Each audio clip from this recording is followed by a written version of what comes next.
offerings তো is like offerings যে আপনি কিভাবে প্যাকেজটা রেডি করতেছেন কিভাবে যেমন ধরেন কথার কথা জাস্ট ফর এক্সাম্পল যে আপনি যে বললেন যে বিকাশ এই যে কোড দিচ্ছে এখানে কিন্তু একটা বড় জিনিস আছে যে বিকাশ ইজ অ্যাকচুয়ালি ট্র্যাকিং এভরিথিং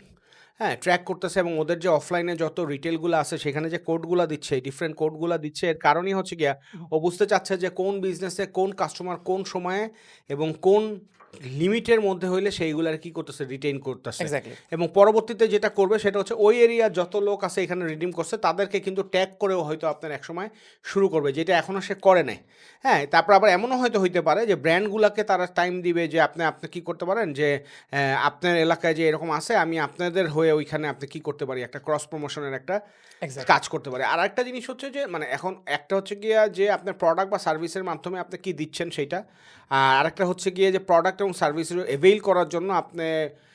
মানে রিপিট করার জন্য বা ওইটা এভেইল করার জন্য আপনি কী ধরনের ডিসকাউন্ট বা কিছু দিচ্ছেন মানে মানুষের টপ অফ মাইন্ডে বাংলাদেশে আসলে অফার এটি হয়ে গেছে